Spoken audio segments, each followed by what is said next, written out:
Hello, everyone. Welcome to our virtual presentation tonight of Running the Reds, the first 100 years of the Water Safety Patrol. My name is Tara Schreiner, and I first joined the Water Safety Patrol back in 1989. In 2017, a small group of past and present patrol employees was formed to create a 100-year book commemorating the history of the Water Safety Patrol. We would like to thank Janet Ewing, Director of Administration for the Geneva Lake Museum, for hosting us for this virtual book presentation. Before I introduce our author, I would like to remind everyone watching that you have been automatically muted to reduce and eliminate extra noise. If you have questions, please wait until the end of the presentation or to unmute yourself, or you may type your question in the chat function on your screen, and we'll do our best to answer at the end. If you're watching from your mobile phone, you may need to swipe right or swipe left to navigate. Also, this program is being recorded and will be shared later on the Geneva Lake Museum Facebook Live page, so you can re-watch the presentation or share with a friend. Without further ado, I would like to present the author of Running the Reds, Anne Morrissy. Anne is a Williams Bay native and freelance writer whose work has appeared in several area publications. This is Anne's first book, and we'd like to thank Anne for the time and talent she devoted to this project. Hi, Anne. Thanks for joining us. Hello, thanks Tara. Thanks for that lovely introduction. I want to thank everybody who's able to join us live tonight. This is our first attempt at something like this, so we're very excited to try out a new technology. And as Tara mentioned, we're hoping to have this available to watch in the future on the Geneva Lake Museum's Facebook page as well. So thanks again for joining us, and a huge thanks to Janet and to the staff at the Geneva Lake Museum for helping us to make this happen tonight. This is very exciting. So the first thing I'm going to do is I'm going to share my screen. So what you guys are going to see on your screens is a PowerPoint presentation, and it'll have some of the photos from the book and some other visuals for you to look at while I am doing a reading. I'm going to read to you from the book Running the Reds, the first 100 years of the Water Safety Patrol. And I have chosen about 3 relatively short selections to read from. So you'll be seeing some images up during that as well. I'll just share my screen here and get the slideshow started. There we go. So that is a little bit of what the cover of the book looks like, and we will mention at the end again, but the book is available to purchase at the Geneva Lake Museum gift shop, as well as online through the Water Safety Patrol, and at a few other retailers as well. So if you like what you hear tonight, we hope that you go out and pick up the book and enjoy it. A little bit more about our background here. Tara and I are both proud Water Safety Patrol alums. You can see on the left side of your screen there, that's a picture of me many years ago when I was a swim instructor with the patrol, and I worked in the summers of 1999 and 2000. Those are 2 of my adorable students, so they're with me. And on the right side of your screen, you'll see a picture of Tara, and I imagine that was probably her swim instructor days as well. She has done quite a few different roles on the patrol, including lifeguard and swim instructor, and I think dispatcher even at one point. So yeah, just to give you a little background about us. The first page that I'm going to read to you actually from the book is, we called it the prologue. It's just a short sort of introduction to the Water Safety Patrol for people who may or may not be familiar with all the different branches of the patrol. So I'll start that and then I'll come back with you in a minute. Prologue. Imagine that you are 19 years old. For the past few summers, you have been working as a lifeguard for the Water Safety Patrol, diligently scanning the water from the beaches around Geneva Lake for any sign of swimmers in trouble. You have tended to bee stings and zebra mussel cuts, reunited lost children with their parents, and reminded swimmers of the beach rules and safety regulations. Most importantly, you have worked closely with the Water Safety Patrol dispatchers, swim instructors, and boat crew during any serious incidents that arose on the beaches.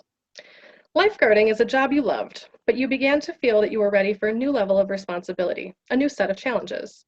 As a result, you have just recently been promoted to a position on the boat crew. You've heard many stories of the more intense rescues and even body recovery missions from the veteran boat crew members, though you have yet to be tested by a real-life emergency yourself. Then, one August day, you and 2 other boat crew members report for your shift under a deceptively clear sky. Setting out in Boat 2, it is hard to imagine that a fast-moving squall line is headed straight for the lake. But you know that if the call comes, you will have to dig out the large red flag and fly it from the back of the boat, making a brisk lap around the entire length of the lake with red lights flashing. For more than 70 years, this has been the Water Safety Patrol's method of warning Geneva Lake boaters and swimmers to seek shelter immediately in the case of a sudden storm. You know that these warning effects have most likely saved lives and prevented countless accidents and injuries. Back at headquarters, the dispatchers are carefully monitoring the fast-moving weather system, but the only clue you have on the lake is a hard shift in the wind direction, which begins to whip water into your face. Everyone on the boat puts on their famous red Water Safety Patrol jackets as a shield from the spray. Anticipating the call, one of the other boat crew members digs out the dive masks, handing one to you.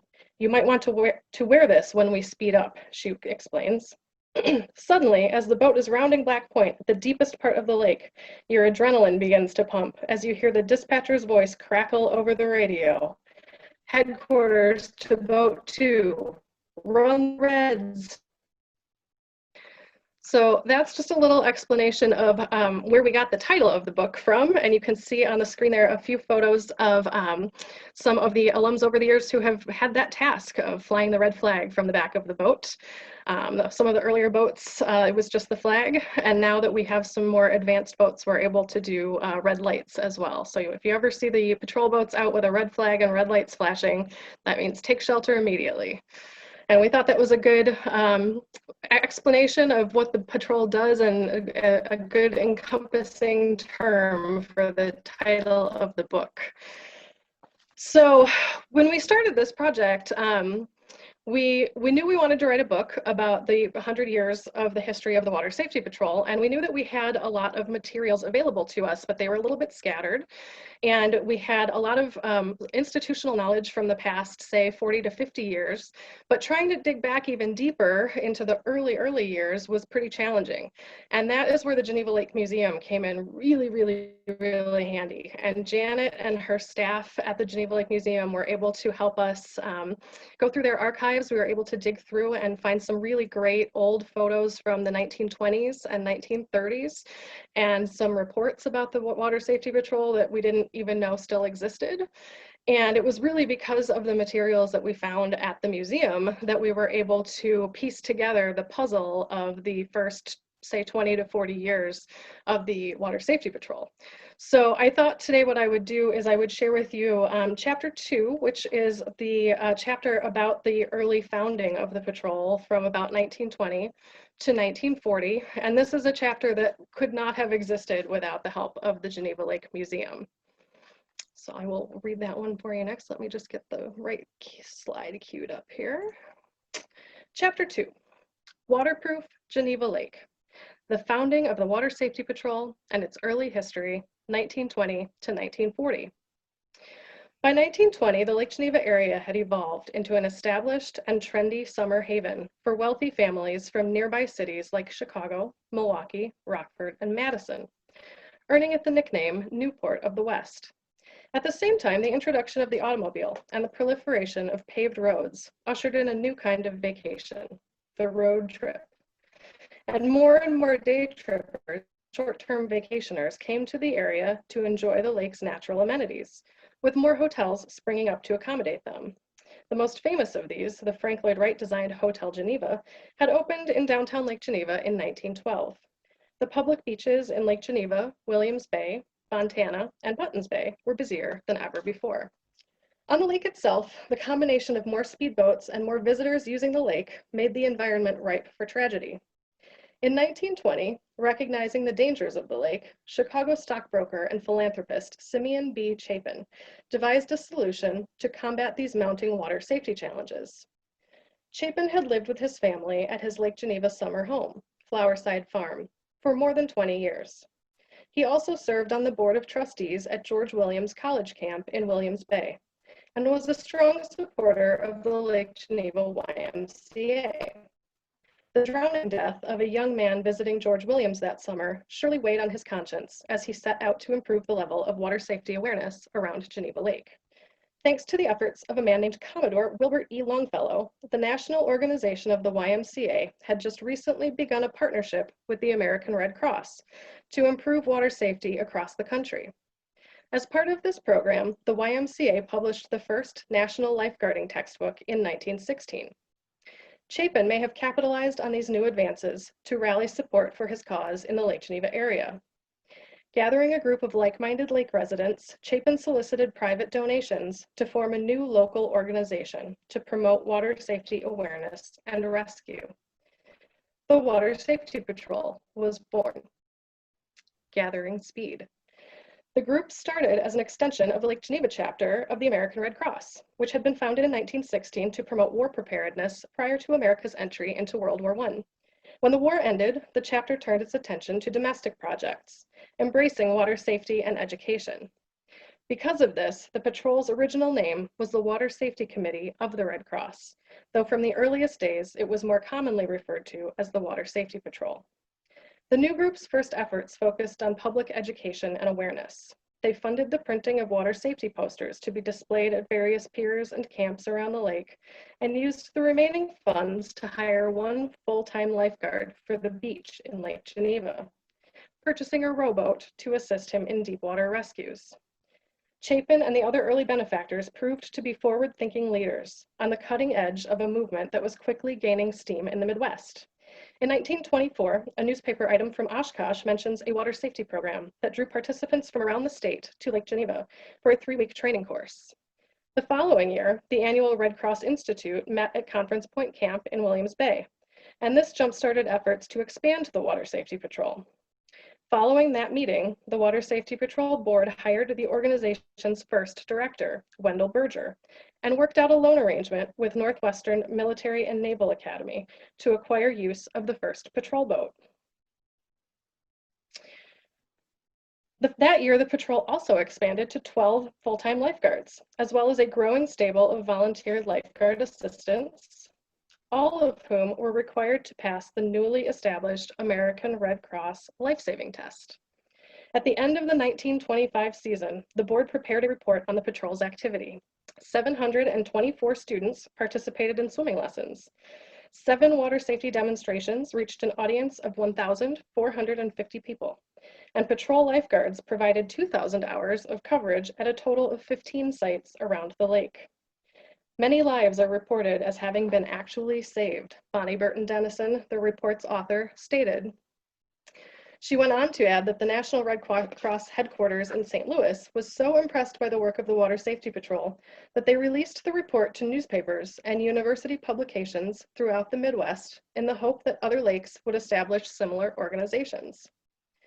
Following the success of the summer of 1925, the Water Safety Patrol continued to gain support and extend its reach around Geneva Lake. However, Berger's tenure with the patrol was short-lived. By the summer of 1927, M.E. Potter was serving as director. That summer, the Lake Geneva Chamber of Commerce partnered with several local groups, including the Water Safety Patrol, to sponsor an ambitious air and water regatta over 4 days in July. Some of the biggest names in early aeronautics participated. The event included military demonstrations, several boat and swim races, band concerts, and the first local Venetian Fest boat parade and fireworks display. Representing the Water Safety Patrol, Potter served as the regatta's director of aquatic events, which included a water polo match, swimming and diving demonstrations, an all-lake swim meet, and a 7-mile marathon swim race. The event received significant coverage in the newspapers in both Chicago and Milwaukee, the Patterson era. In 1930, H.C. Pat Patterson became the director of the Water Safety Patrol. He became the first person to serve long-term in that role, acting as the face of the organization for a generation. During the school year, Patterson worked as an aquatic instructor on the faculty of the Department of Physical Education at the University of Illinois in Champaign-Urbana. making him the perfect candidate for the summer-only director's position with the patrol. Patterson expanded the reach of the Water Safety Patrol by hiring more lifeguards, and he ultimately developed many traditions and practices that became standard procedure for the Water Safety Patrol. Perhaps inspired by stories of the Air and Water Regatta a few years earlier, Patterson inaugurated the All Geneva Lake Swim in 1931, a friendly but competitive swim meet to test the skills of swimmers from homes, camps, and subdivisions around the lake. The events included 25-yard, 50-yard, and 100-yard individual races for each age group in freestyle, breaststroke, and backstroke, as well as diving contests. Patterson would eventually add a 150-yard individual and medley event as well. The All-Lake Swim became a popular annual event for decades afterward, taking place in conjunction with Venetian Fest activities and further raising the public visibility of the Water Safety Patrol.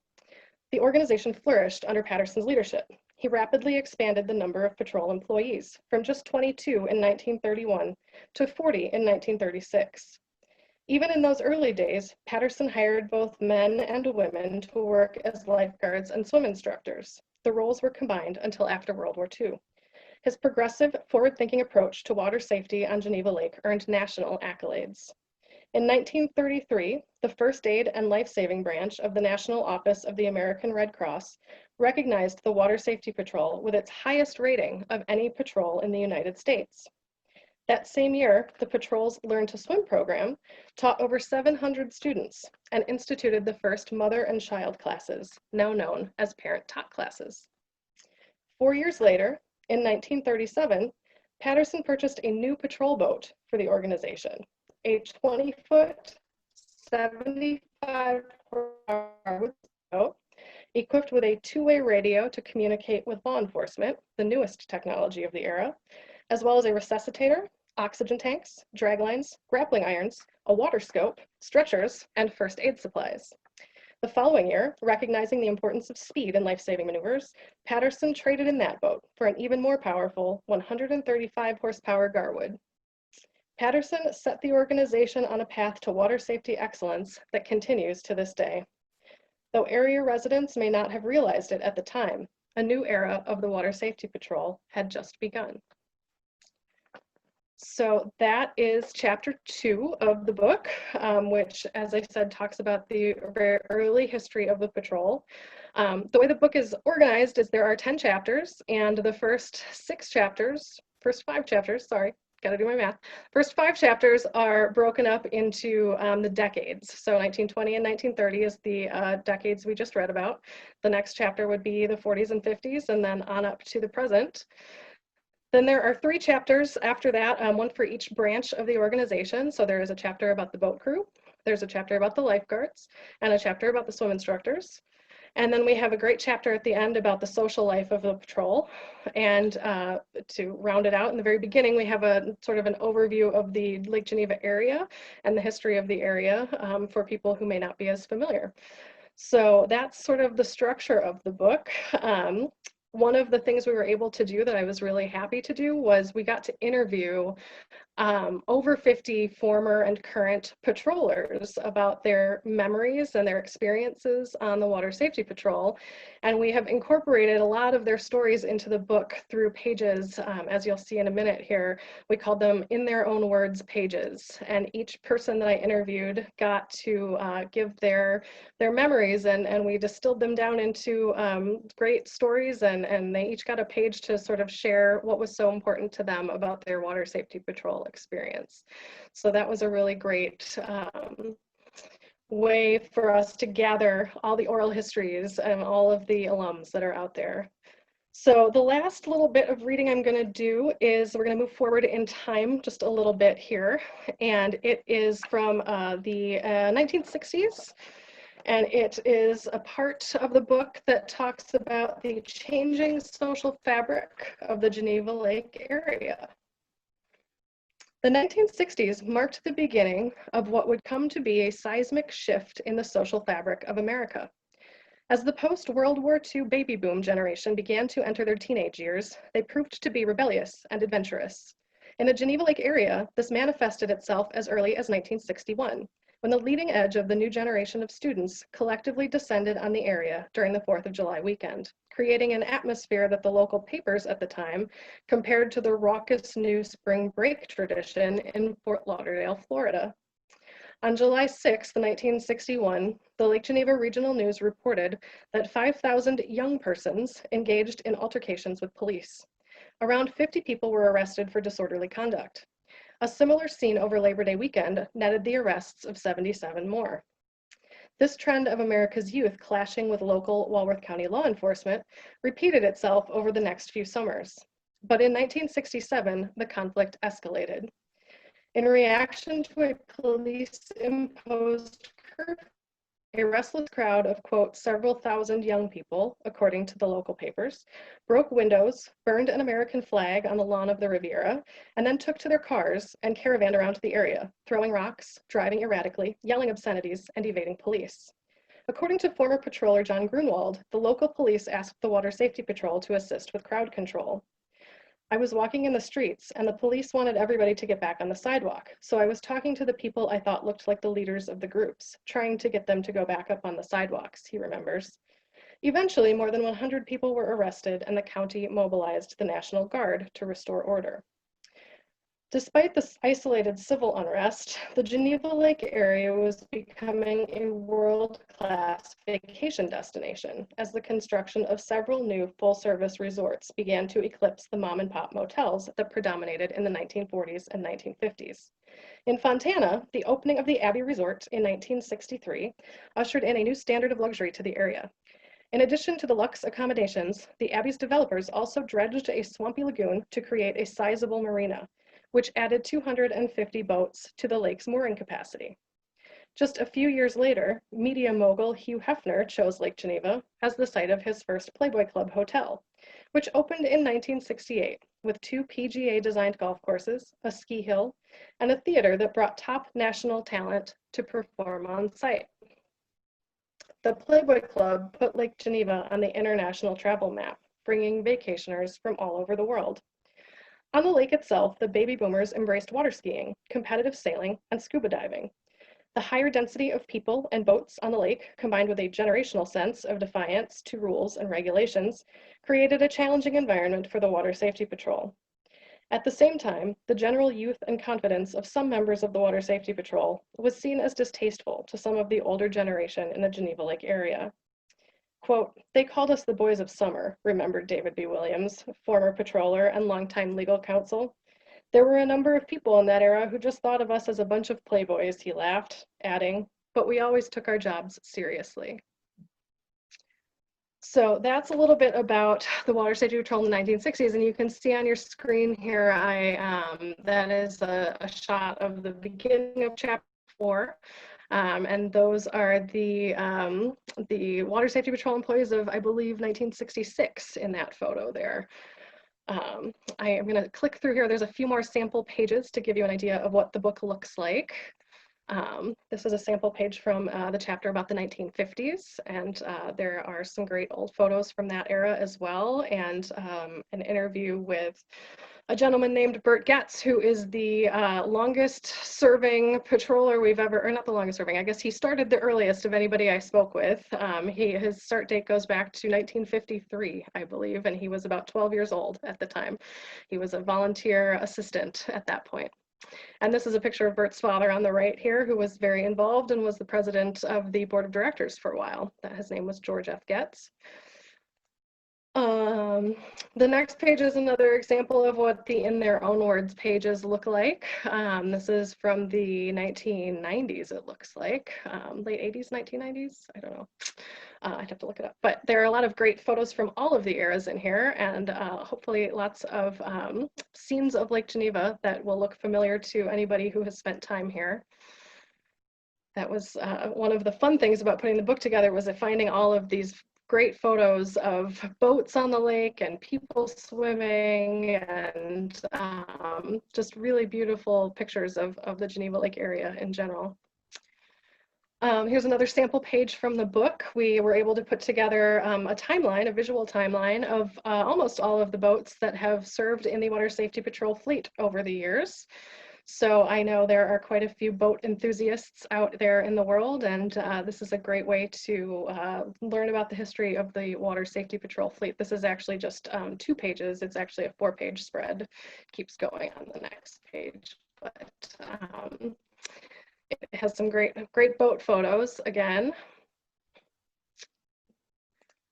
And yeah, and so that brings us to the end of the reading portion here. But as I mentioned before, we do encourage you to go out and buy and purchase the book if you're at all interested. And there are the 2 primary places where I'd like to encourage you to purchase them are the Geneva Lake Museum gift shop, or online through our own website, the Water Safety Patrol, or not the, just watersafetypatrol.org. And here's a screenshot on the screen here of what the website looks like. And you can see I've drawn an arrow to the link there where you can order the book online. Yeah, and then there's also a few other retailers in town that you can also pick them up at these retailers as well. And we'd love for you to do so. So I think the next step, Tara, is maybe we should turn it over to Q&A. And I think under the circumstances, maybe the easiest way to do the Q&A is if somebody has a question, if you just want to raise your hand physically so that we can see that you have a question. And then you'll need to unmute yourself so that we can hear, and then we can go from there.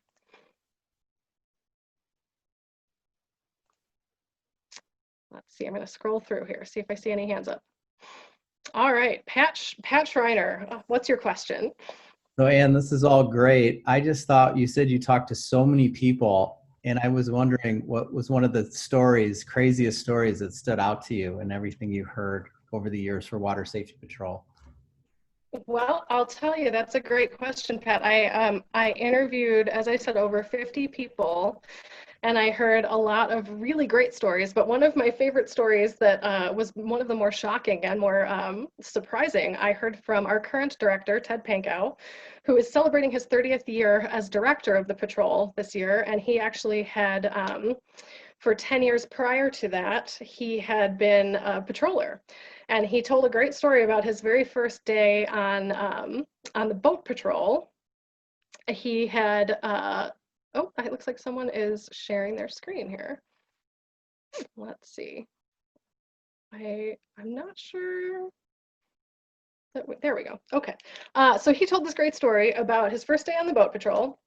And he went to call. They had a rescue call, and it was apparently a very windy day, a very big swells, and there was a woman on a sailboat who was kind of hysterical because her husband had jumped off the boat, and she had lost sight of him, and she didn't know where he was, and so he was presumed drowned.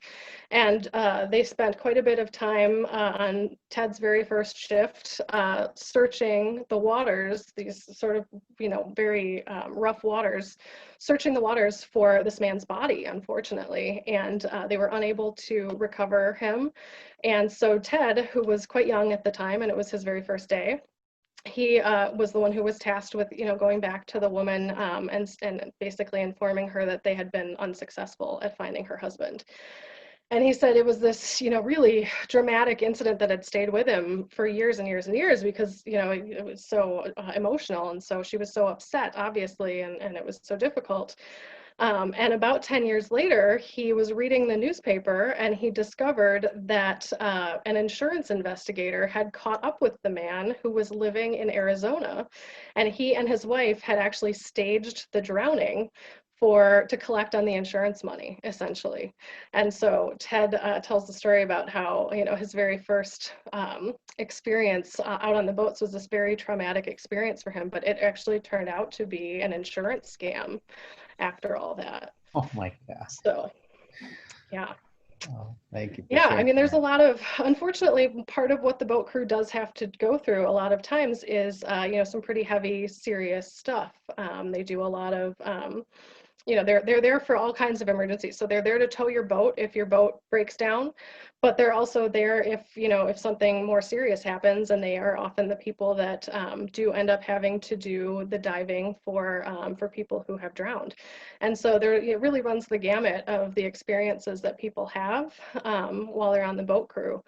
And So, that's definitely something to remember when you see those boats going by, is that, yes, it's a great service to have on the lake, and those people who work on those boats are trained, highly trained. They're trained in first aid and first response for all sorts of accidents and injuries. And they also can be called on to do some pretty difficult work sometimes. So that's an important thing to remember. I see in the chat over here, we have a question from Alan. Alan says, whatever happened to the, hi Alan, whatever happened to the Water Safety Patrol building in East Camp at George Williams College? Well, I'll give you a little brief history of the headquarters of the Water Safety Patrol.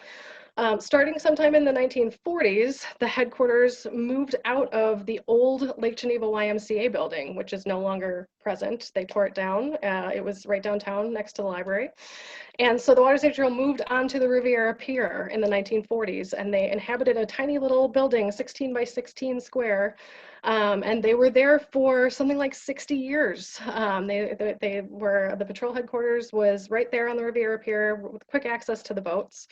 But around the 80th anniversary of the organization, the current director, Ted Pankow, started to really realize that the size of the headquarters was limiting what the Water Safety Patrol could offer, particularly in terms of education, because a big part of what we do is education and outreach. So in order to do things like lifeguard training or the boat safety courses that we offer, we really needed a space to have some classroom space available to us. So he got the board of directors together and said, how do we think we can work this out? And luckily, at the time, Aurora University had just recently taken over the administration of George Williams College. And the Water Safety Patrol, as we just learned from the reading I did, had a relationship with George Williams going back to the 1920s. And the new president of Aurora, her name was Dr. Sherrick, she was very enthusiastic about providing a space for the Water Safety Patrol.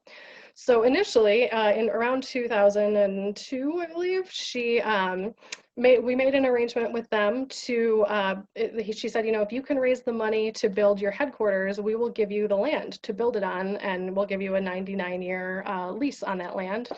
And, we're happy to do it. So that's what they did. And the land she ended up setting aside initially was on the east side of the campus. About 5 years later, the Aurora University Board of Directors sort of did a reorganization of their campus priorities and goals. And they ended up essentially decommissioning the East Campus at that time. I'm not entirely sure what the current state of that land is. I believe it was sold, but the original building that was on the East Campus is still there. I've seen it recently. I think it may be under private ownership at this point. But so about 5 years after we built the East Campus building, the Water Safety Patrol went back and did another round of fundraising and ended up building a very, very similar building on a piece of land on the West Campus at Aurora University at George Williams. So that is where our current headquarters is. It's called Steiberg Hall, and it is a fantastic space. It's got a huge classroom space in it, so we are able to do all of that education and training on site now. And we are also still very close to the lake, and they are able to park, I think, 3 or 4 of the fleet of 6 boats that we currently have. They're able to park right there at the pier directly in front of the new headquarters. So it has been a really great just positive experience working with George Williams again, and we're able to do so much more there than we were able to do in such a small space. Let's see, I'm looking at the chat here. Well, Kelly has a great question. Her question is, what is your favorite memory while working on the Water Safety Patrol? Oh gosh, I have a lot of very fond memories. So I worked, my experience is a little unusual in that I did not start out as a lifeguard. Most of the employees of the Water Safety Patrol initially start out as lifeguards at one of several sites around the lake. I actually just jumped right into swim instruction, and I was a swim instructor for 2 summers. And I would say, you know, most of my favorite memories involve some aspect of working with the kids and really seeing their progress over the summer. I'm so passionate about swimming and water safety education and how powerful it is, and the long-ranging benefits of learning to swim, I think, are so important. And I am, to this day, a huge proponent of making everybody, when they're a child, get in the water and learn to swim. But I think one of my favorite memories, I had a class of little beginner ones at the Williams Bay Beach one day, and it was a really blustery, big south wind, a really blustery day, and big waves were rolling into the Williams Bay Beach.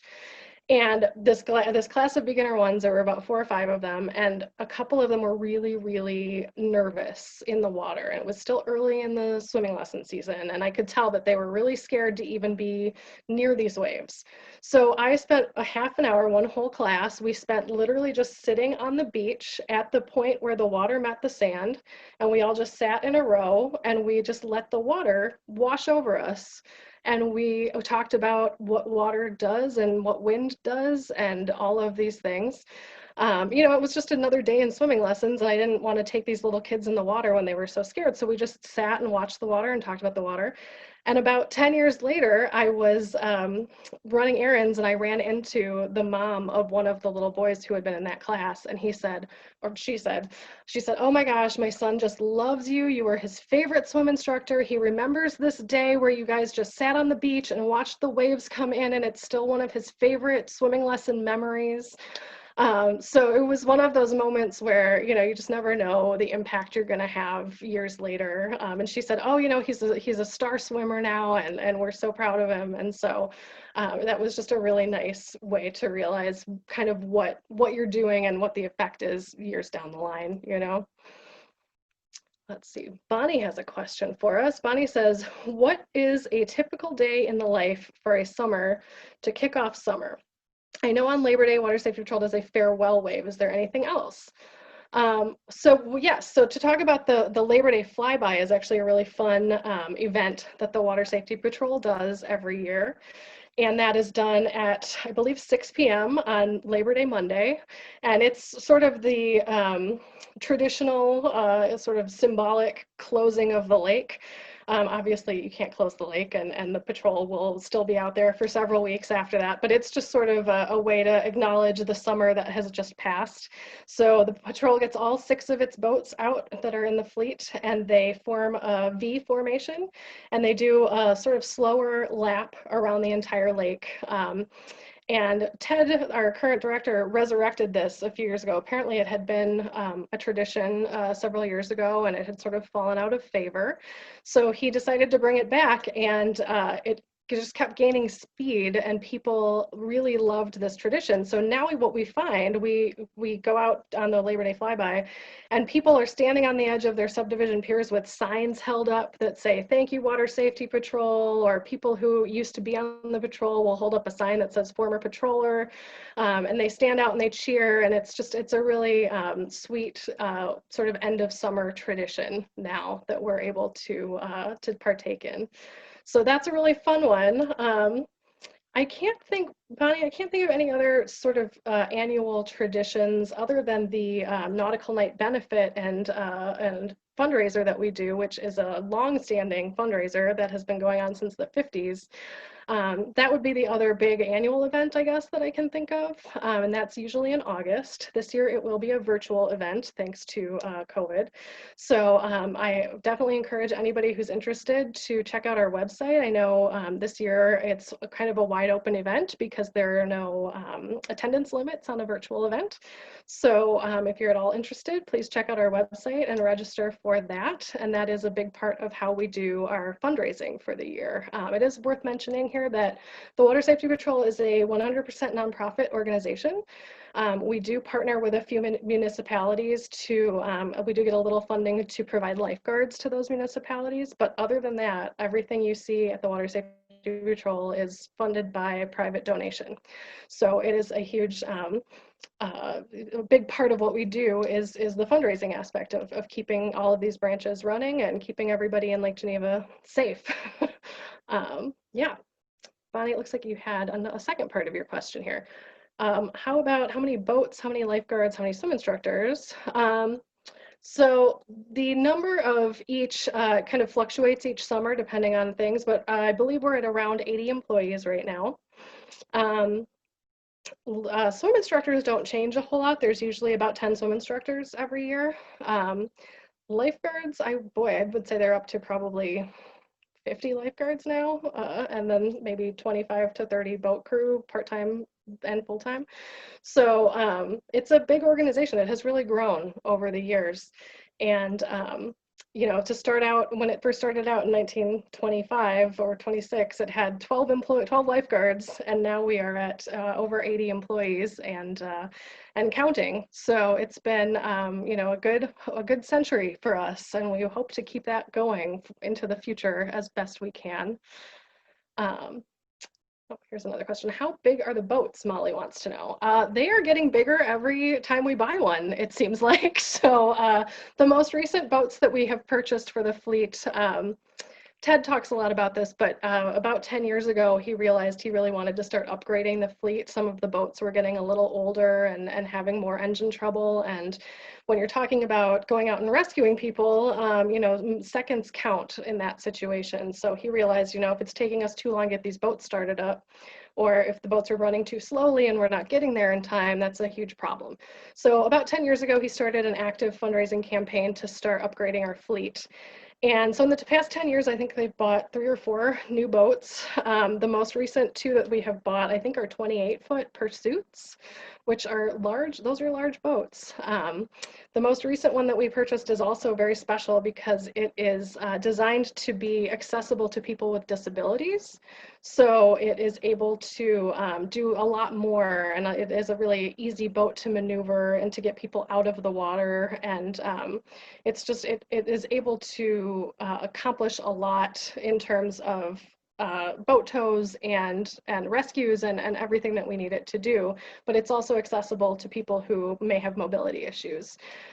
So it's a really special sort of showpiece of the boat. It's called the Corbeau, and it's named after the benefactor of the boat, a man named Corbett Ryan, who is a patrol employee and a longtime patrol employee who is wheelchair bound at this point. So he is able to go out on the boat and participate, and anyone else who has mobility issues is there as well. And it's a really great thing for us to be able to incorporate at the Water Safety Patrol. Let's see. Oh, it looks like Tara has a question. What decade was the most difficult to research? You know, the most difficult decade to research was actually the 1940s because of the war. And a lot of the sources that I used to research those early chapters, I was using, as I mentioned, the Geneva Lake Museum was extremely helpful. I was also relying on some of the local libraries, so the Lake Geneva Library and the Williams Bay Library were very helpful. And I was relying a lot on old newspaper clippings. And obviously during World War II, there was a lot more news than just local news. And so it sort of fell off during that time period, and there was just not a lot to learn. There were not a lot of sources available to me to learn about the Water Safety Patrol in the 1940s, unfortunately. So we put it together as best we could, and luckily we were able to make a contact with a woman named Joan Donahue Ostrander, I believe, and she had been a lifeguard on the Fontana Beach during World War II, because she had responded to an ad in the newspaper seeking women lifeguards in lieu of, you know, previously there had been more male lifeguards than female lifeguards, but obviously a lot of the men in the area had gone off to fight in World War II. So the Water Safety Patrol was actively recruiting more female lifeguards at that point. So she tells a great story about showing up on Memorial Day weekend to do her lifeguard swim test, and she said the water was freezing bitter cold, and she said she almost drowned taking her lifeguarding test, but she passed. And she was a lifeguard on Beach 1 for or on Beach 3 rather, for quite, I think, a whole summer, right? I think she did the whole summer. So yeah, so we were able to make connections with certain people who kind of helped us fill in some holes there as best we could, but that was definitely the hardest decade. Let's see here. Bonnie wants to know, how does the Water Safety Patrol coordinate efforts with other agencies like police, fire, DNR, the Conservancy? Do you test the water? We work very closely with the police boat. So there's actually, starting in 1969, there has been a boat on the water that is a joint effort of the law enforcement of the various towns around the lake. So Lake Geneva, Williams Bay, Fontana, Town of Lynn and Town of Walworth all technically have some shoreline available to them. So they all put in some money to a fund, and they formed what's called the Geneva Lake Law Enforcement Agency, and they operate a boat with actual licensed policemen on them. So we do work very closely with them because the Water Safety Patrol is not a law enforcement organization, and we do not write tickets, and we do not do anything like that you would see a police officer do. So mostly what we do is we stop boats and educate them about the rules of the lake. 99% of the time people are happy to learn, and they stop doing the unsafe behavior, and it's great. However, if we run into a situation where we feel that we need a law enforcement agency, we are able to very quickly radio the police boat, and they can come over and help us out and take care of that. So we do work very closely with them. The Geneva Lake Conservancy, we have a great relationship with them as well. I don't believe we do any specific water testing beyond the temperature. So if you are ever curious about the temperature of the lake on any given day, you can visit the Water Safety Patrol website, and it will have the current water temperature of the lake at the most recent testing that day. So I don't know, in the past we may have partnered with them to do some more environmental testing. I'm not positive about that, but we definitely do test the water temperature, because that's an important part of water safety, is whether or not it's safe enough to go in that water. So great. Carl says, thank you, wonderful, thanks Carl. Yeah, I mean, I think that pretty much covers all of the questions. Is there anybody who has a question that I didn't get to, or any other? Yes, Dick, it looks like you have a question. You're gonna need to unmute yourself. How do I do that? I guess I'm. Oh, you're still muted. As it was a statement, I was born and raised in Lake Geneva, and so was my dad before me. And for a couple of summers, I was a lifeguard on the beach. What time would that be? Huh? About what year would that be? I was in high school. I was a sophomore and junior in high school, and patrolled on the beach for the summer, and that was very interesting. That was very interesting. I bet. Well, you have that in common with Tara, who introduced me tonight. She was once the captain of the Lake Geneva Beach, and she spent every day of her summer there. So I bet you guys could share some stories about what happened, some stories from the Lake Geneva Beach. Many, many years ago for me. Hey, you never forget, right? You don't. No, you don't. That's great. But thank you. Thanks, Dick. Thanks for sharing that. Great.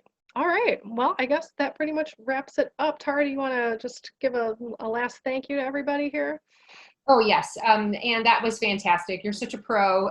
And we are so lucky to have you as a local area native who also is a fantastic writer.